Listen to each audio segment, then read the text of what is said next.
Selanjutnya, Tribuners SMP di Masohi, Maluku Tengah gelar ujian sekolah tatap muka. Sekolah menengah pertama SMP di Kota Masohi, Maluku Tengah mulai menggelar ujian sekolah secara tatap muka. Pantauan tribunambon.com di SMP Negeri 4, para siswa tampak fokus mengerjakan soal ujian. Masker juga dikenakan para siswa sejak masuk hingga ujian selesai.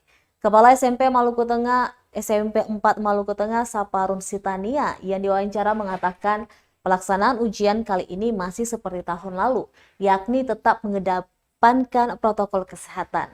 Namun berbeda dalam penerapan, di mana tahun kemarin masih berbasis UNBK, sementara kali ini berbasis kertas. Dirinya berharap ujian tatap muka seperti sekarang ini bisa berjalan seterusnya, karena hal tersebut akan lebih efektif dibanding harus kembali daring, seperti tahun-tahun sebelumnya di masa pandemi COVID-19. Sementara itu, terkait pelaksanaan ujian kali ini, sambung dia tidak lagi menggunakan komputer atau UNBK, namun sebaliknya menerapkan ujian berbasis kertas. Hal itu bahkan sudah diputuskan dalam rapat musyawarah kerja kepala sekolah Kabupaten Maluku Tengah.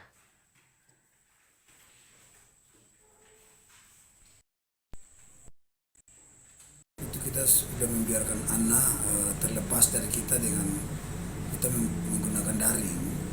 Tapi setelah 6 bulan kemudian kemarin itu kita tetap muka langsung dengan tidak mengabaikan protokol kesehatan, masker, jaga jarak, terus cuci tangan dan lain sebagainya, itu kita sudah miliki.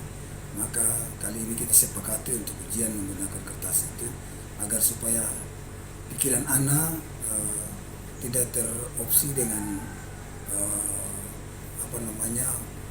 data-data yang mungkin hilang dan lain sebagainya, maka dia langsung mengerjakan di kertas. Dan ini nanti yang menjadi sumber penilaian itu adalah kita sharing dari sekolah-sekolah dalam kota yang kita pakai sampelnya itu bergilir, sehingga penggunaan penilaian itu juga dia merata. Terima kasih sudah nonton. Jangan lupa like, subscribe, dan share ya.